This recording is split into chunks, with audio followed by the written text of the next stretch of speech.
and welcome everybody to Scott's Commentary. This is our first um, live Scott's Commentary, and I'm so happy to have my one and onlys. I got a couple of one and onlys, but my son is on with me.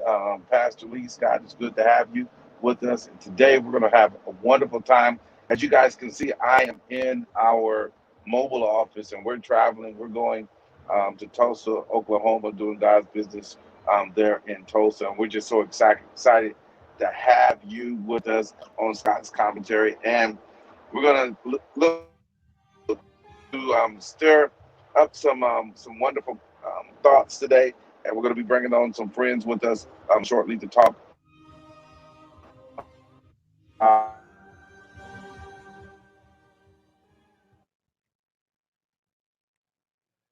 Okay. I think having some glitches going in and out.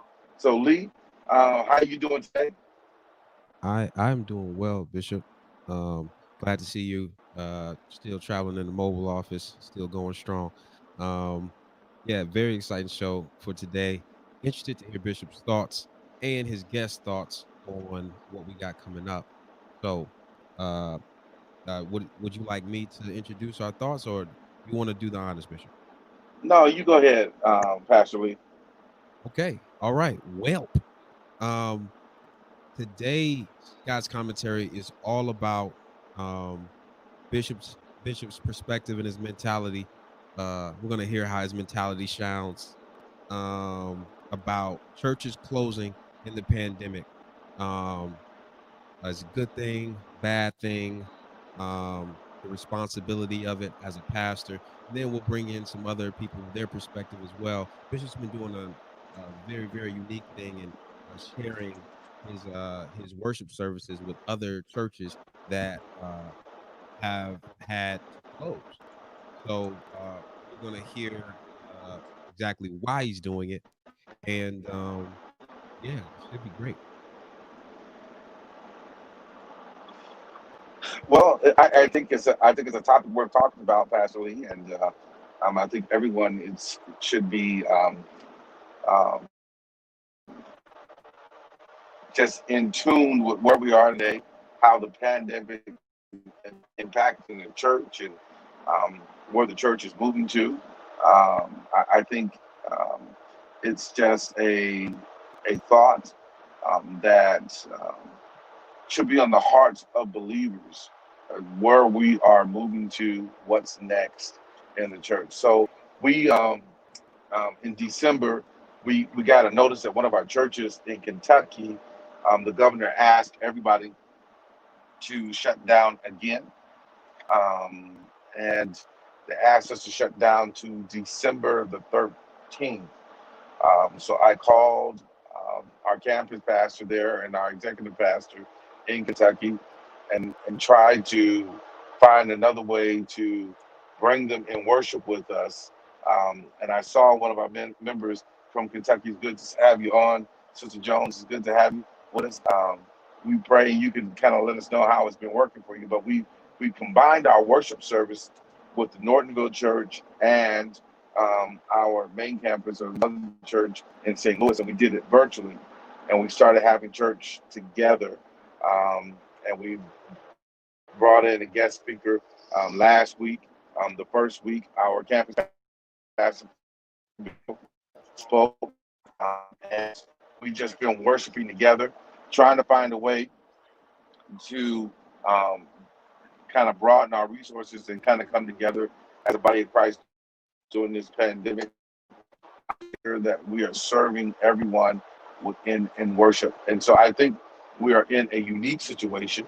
Um, and I'm kind of the reverse mindset that we should not um, take this as an opportunity to start ministries. You know, it's like it's funny that everybody since the pandemic got a ministry now. We starting ministries and we're rolling. Everybody, Facebook ministries are just going crazy. I think there's an opportunity for us to try to come together and bring and bring the church together during this time, because we we're in a very unique place, and the church is going to have to really think about what is his role, what it's going to do, and um, how it's going to impact society, the earth, moving forward. So that's just kind of a piece of it. And I don't know if our guests have called in yet. We got a couple guests coming in. I would love to start working with them and just talking to them because um, when pandemic first hit, I was on the mindset that we couldn't shut down at all. I just felt like church needs to stay open as much as possible. We grew up understanding and being taught that the church is the spiritual hospital for the saints. The church is a spiritual hospital for the saints, and there is deliverance and healing where we can get people to come into the church, into the hospital for healing and deliverance. And now it's interesting. We're shutting down the spiritual hospital where we see our parallel in terms of the physical, natural hospital still running, open, finding themselves essential during this pandemic time. And I think it's I think it's kind of systematic of how we're thinking in society in terms of the value of the church going through this time. And I'm concerned about it because I think the church is just as needed right now. When we shut down the first time and we were closed, um,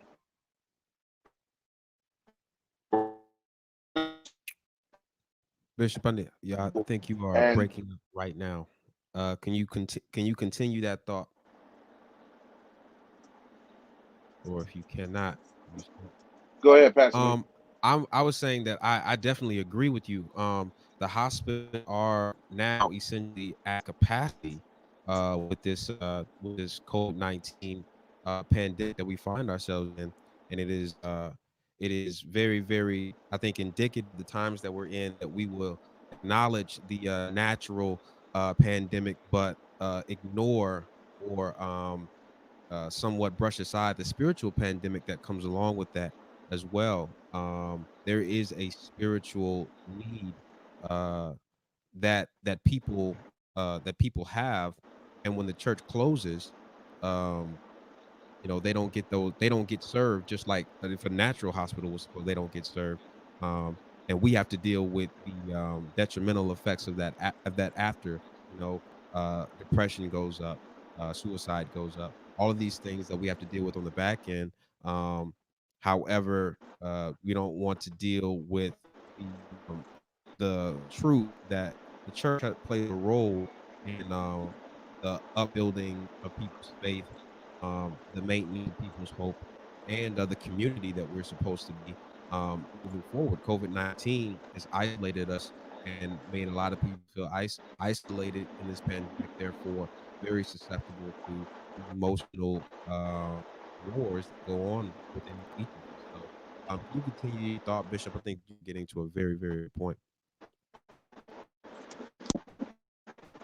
Well, I believe actually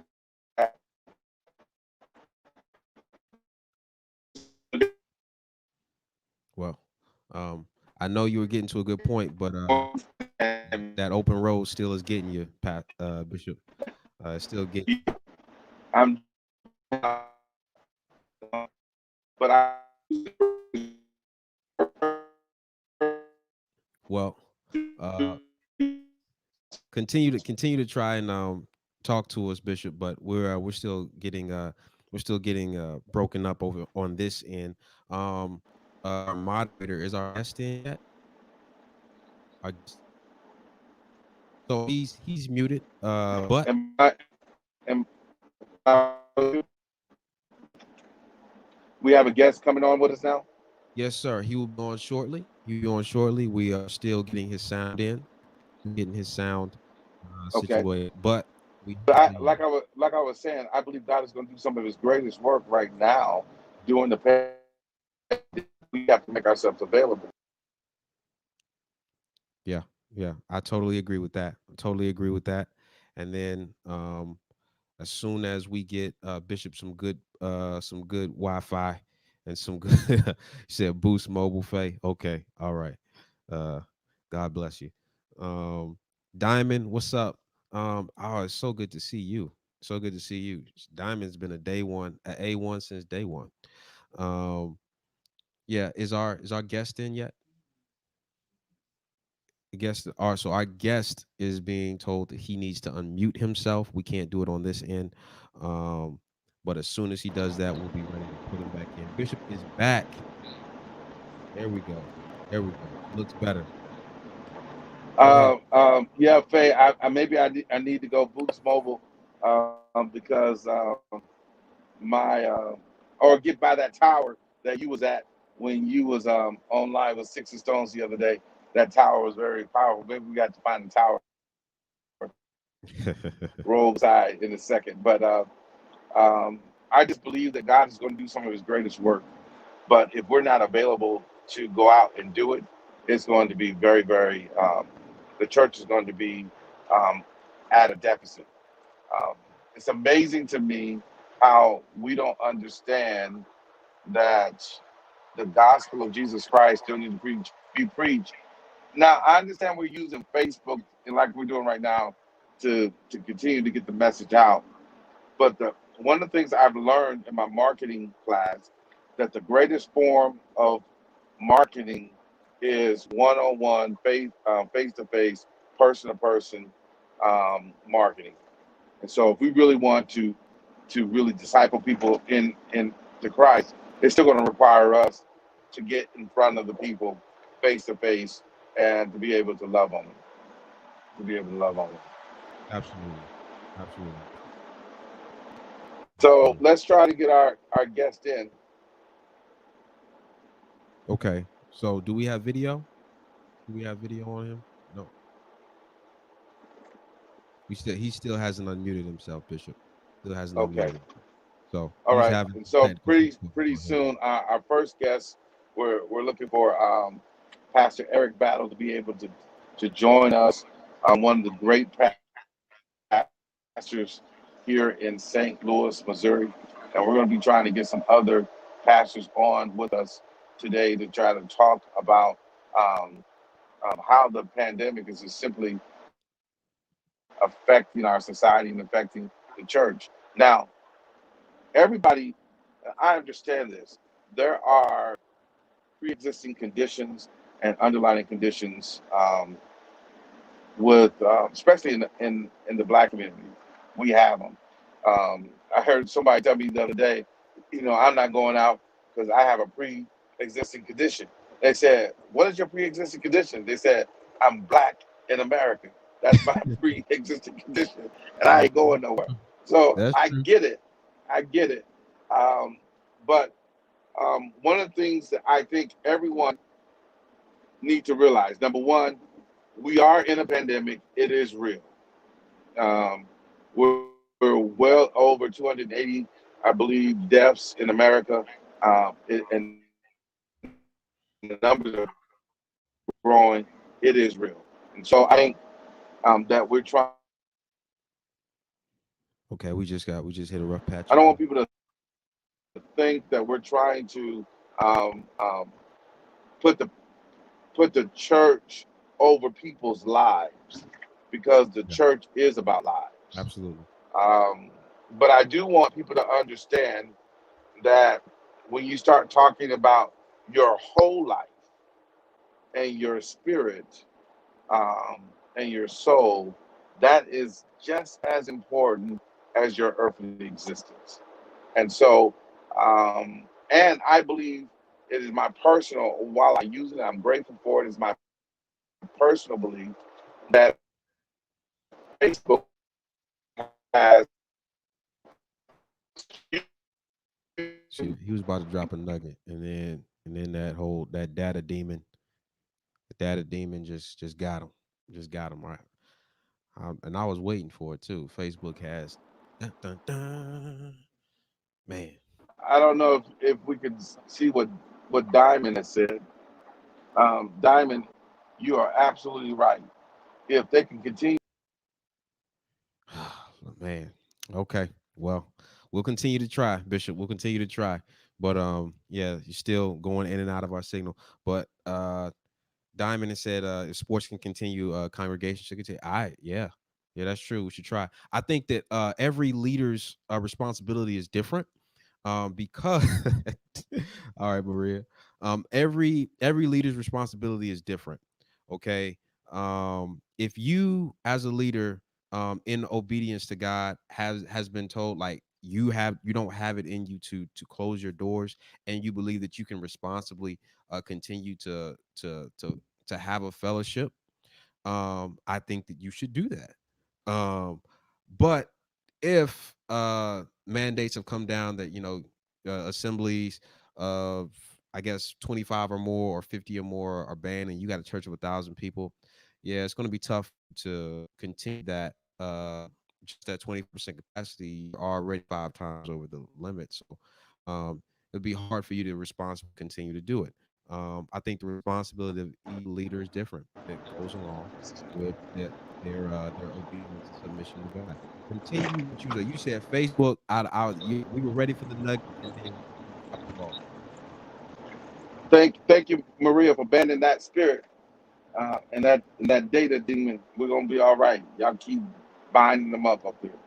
Um, but Lee, you was talking about the sporting arenas. They didn't have fans in person, just the athletes performing, Right. but they were still able to produce. And to some degree, I guess that's what we're also doing by coming in person with no one in the building, Right. and we're still preaching and have our worship teams there. Um, but NFL, they're allowing people in the stadium, small groups in the stadium. Well, some people say, well, the church is doing the same thing because we're at 25% capacity in some places.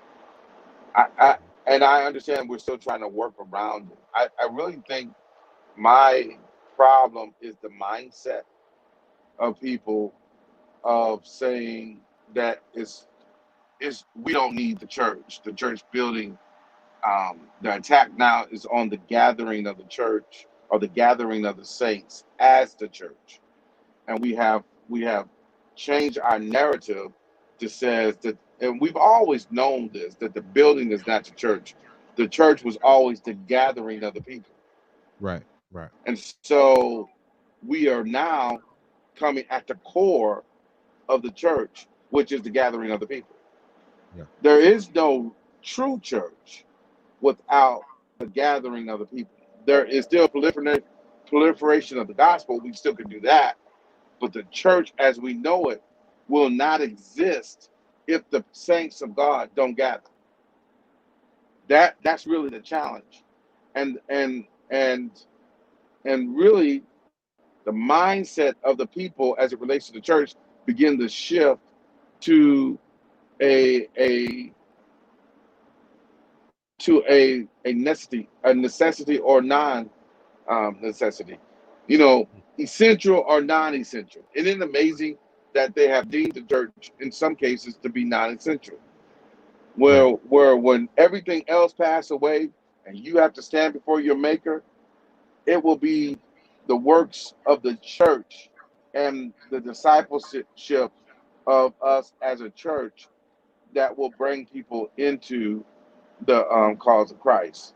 Um, so I'm concerned. I'm really, really concerned about it. I mean, you talk to pastors, and pastors are talking about, man, I don't even know if I'm going to ever open up the church again. Man, I'm working, and everything's working just fine. I'm like, man, I mean, that's a problem. That's that's a problem. I Yeah. mean, if the saints can't come together and encourage one another in the spirit, remember the church of old and the church of Acts, they gathered in houses to houses. Well, they're not even letting us really gather in houses to houses. They're telling us not to go to no one else's houses. Create your bubble. Stay within your bubble. Mm-hmm. Um, so the church, as we know it, um, in the sense that we have known it in, is under attack. I know I have a friend that talks about the church is under reform, and that we have to consider how we are going to move and minister forward. Do we have those issues worked out? No, he's still there still has been no. Is there video? Oh, we got no video, no audio. No, we got no video, no audio. Okay. So I don't know if anybody's watching me. Let's ask this question out there to our audience. Um, how do they feel about not going to church? That's a good Uh, question. how do you feel not going to church? I mean, do you feel okay? Do you feel um, you know I think what is the function of church in your life? Like, what is that? What is the function of church? Like, is it something that you deem necessary for you? Or is it something that you say, oh well, I can just watch I can just watch a live stream and be okay? Um, what is that? Is that the majority or is that the minority? I have no idea. I'm asking the question. Now, for us, we don't really see it that way, Bishop. Um, but you know, we we different. that Deacon Jones, you're right. Many churches will not reopen. Many churches will not reopen, and that is He's on. Is he unmuted now? many churches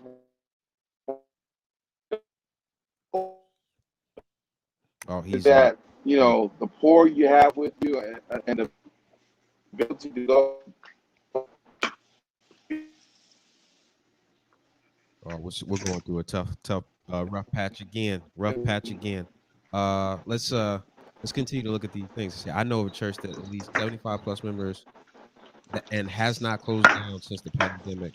I agree that it is a mindset and precautions taken. Yeah, absolutely, absolutely.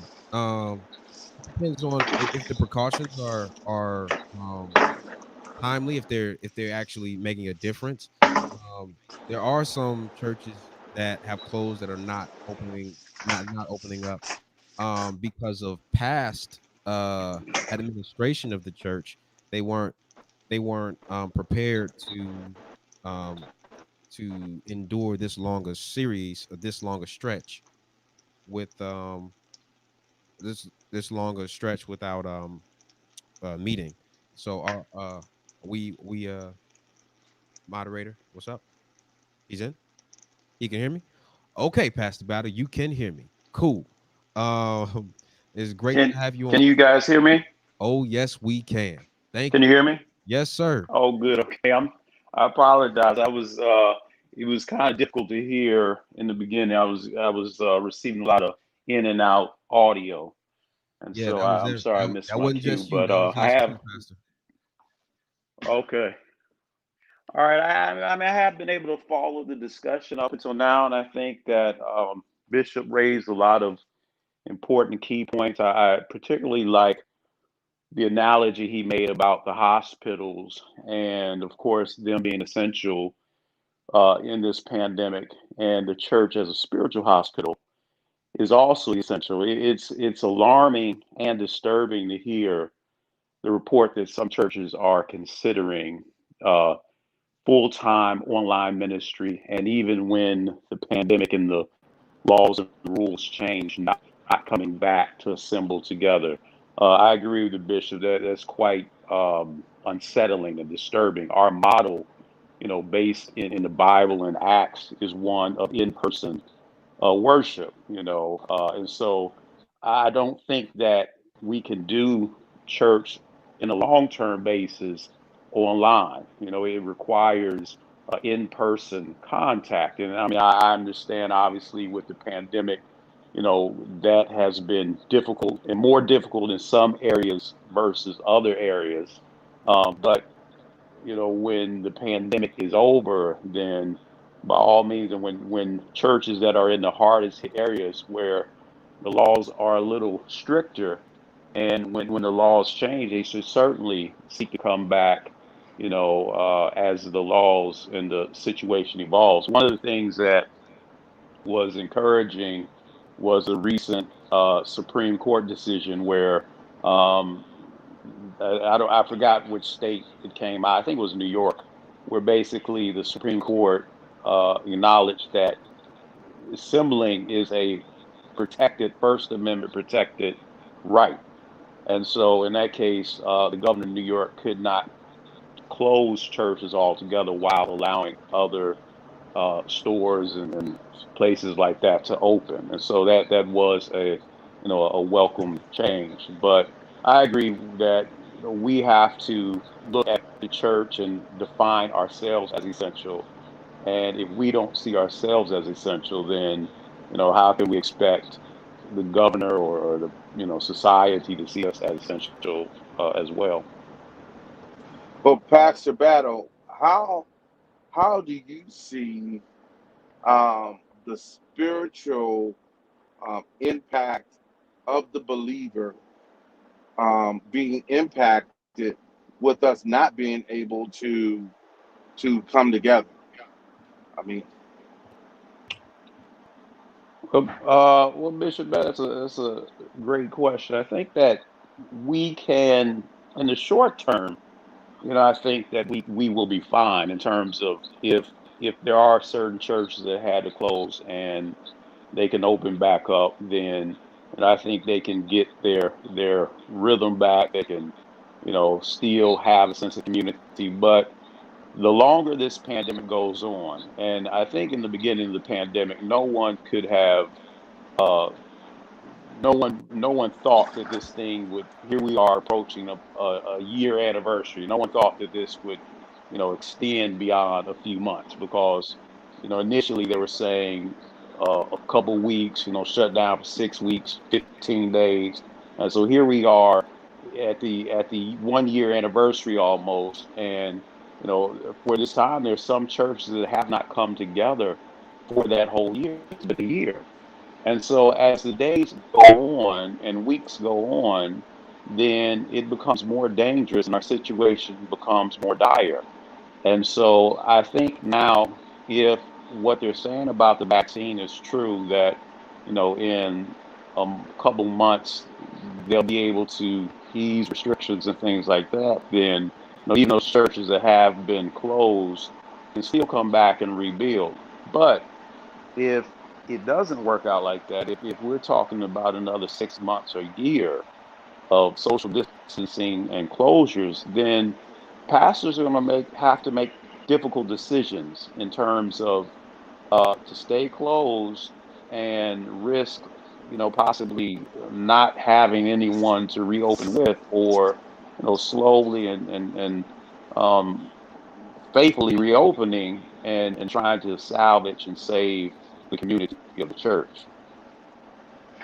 yeah, it's it's unfortunate um, that the mindset of the church in terms of its business piece is shifting, and but I mean everyone's being forced to shift because I mean let's think about it like this way, Pastor Battle. You know, in the old church, when I call the old church, I'm really looking at the Old Testament church. Um,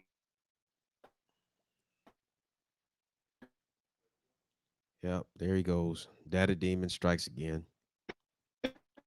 Data demon. am I back? Oh, you're back a little bit. Back a little bit. Come all the way back. All right. Well, I'm gonna try to make this quick. But in the old church, the covenant with the Lord, so, uh, Oh, bringing lives and all has been now into another mentality of the New Testament church because the Gentiles were not taught from that Jewish um, and Yeah, Bishop, you said you was gonna make it quick, and that wasn't. It didn't happen. It didn't happen. That Huh? data got you again. The data got you again. You've been breaking up the entire time. Oh wow! But I Yeah. thought I was saying some deep stuff too. Wow. Well, here's the deal. The business of the church is being challenged because people are not bringing in the support.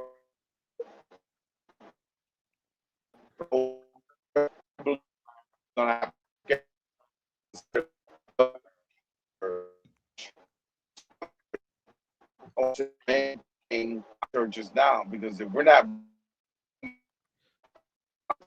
So Bishop, how about you just text what you was gonna say, and we gonna try and respond that way, because right now audio wise we're not even getting words, we're just getting sounds now. So uh we can't even begin to think about what you were going to say. Pastor Battle, are you still with us? Uh I am. okay, all right, Can cool. you hear me? Yes, Okay. yes, I can hear you. I can hear you.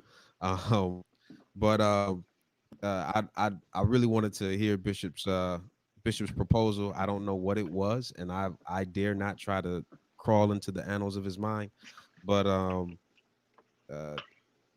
really, real quick, we were talking about churches closing and being able to staying closed through this pandemic. However, unfortunate. Um, I guess my mentality is Bishop talked about in the Old Testament church. During this time, of course, you have Facebook, you have internet, and you have technology that was not afforded to the church of that day in that era. However, what would you say to the leaders, the pastors who have to make that decision on uh, to close uh, to close indefinitely or to stay open to their own detriment? Um, one of the things that I think even this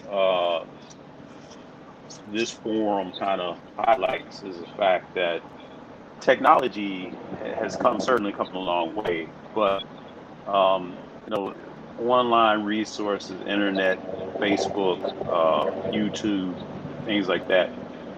These things are still susceptible to uh, breaches, to failure, to uh, data, whatever.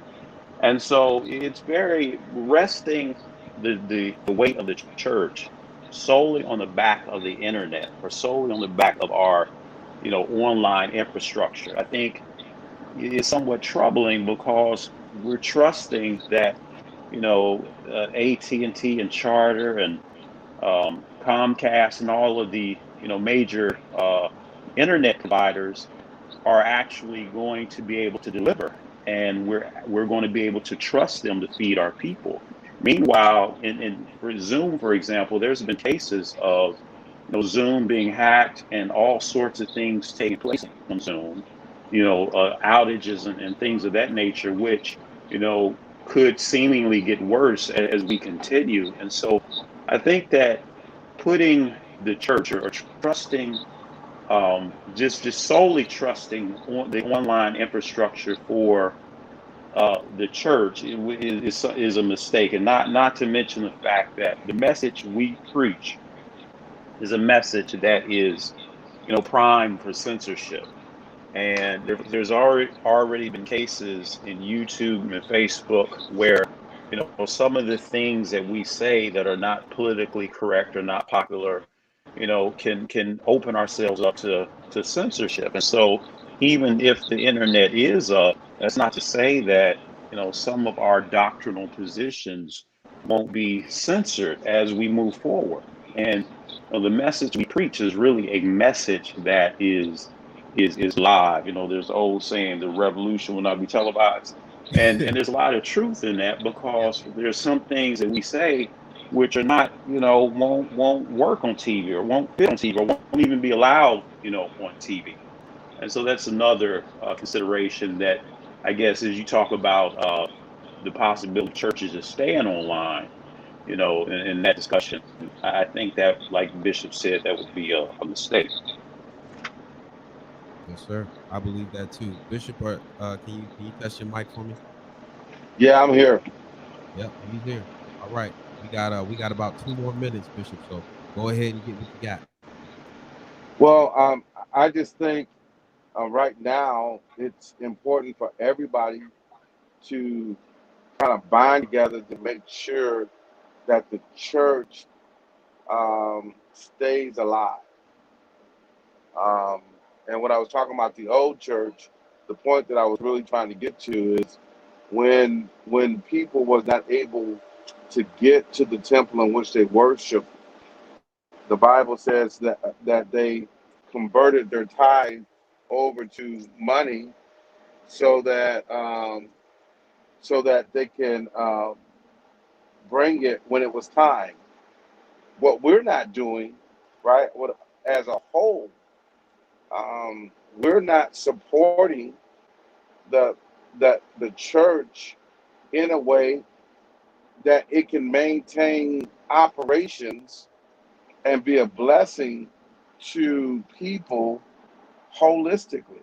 I mean, yes, you have your mega churches that are doing some good stuff and whatever, but as a whole, I mean, everyone has seen support go down. Everyone, matter of fact, people don't even trust to send it in the mail.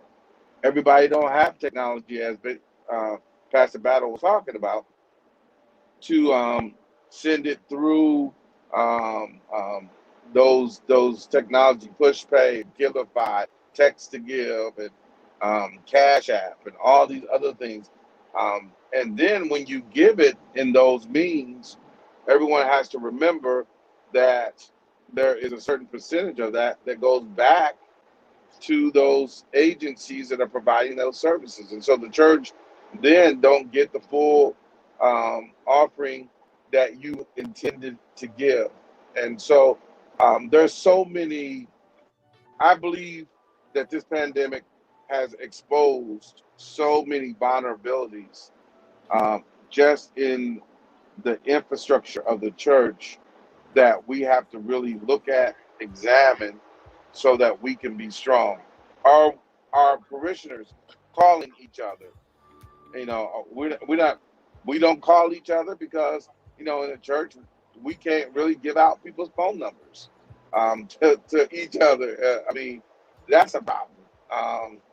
People don't have email addresses, so you can't email because you get so many junk emails. I mean, right now, as a church, in our core value of coming together and encouraging one another, this technology does not support that in a way that is tangible.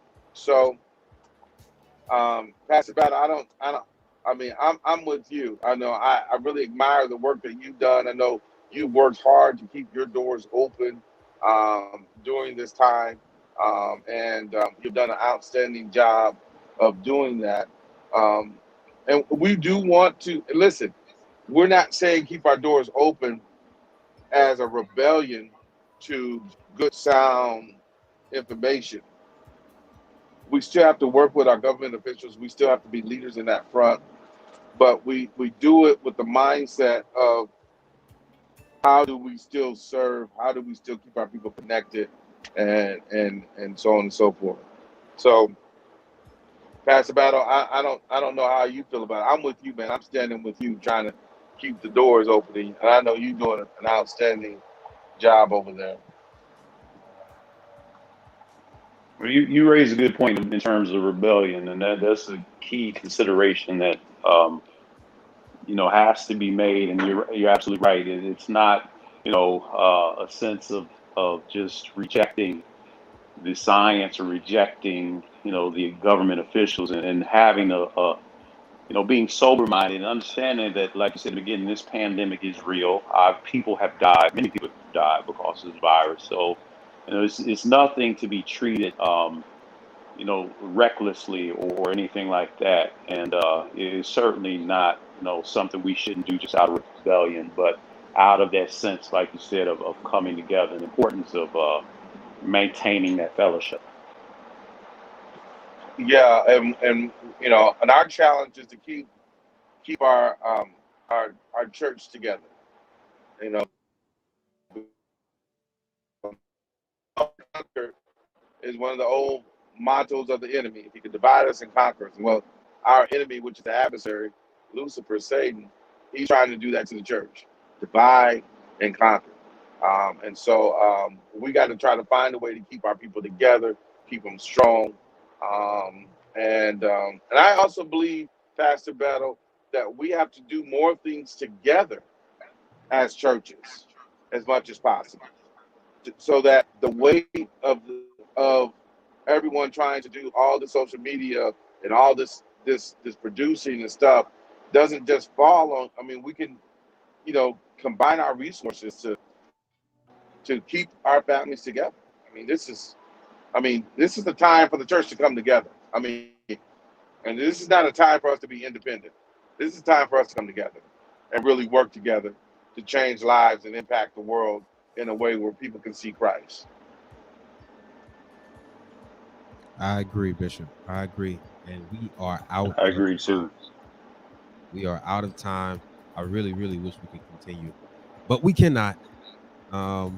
Thank you so much, Pastor Battle, for joining us on our first installment of Scott's Commentary. Thank you so much. Thank you. Yes, sir. Bishop. Thank you, Pastor Battle. Thank you. He's saying thank you, Pastor Battle, in broken English.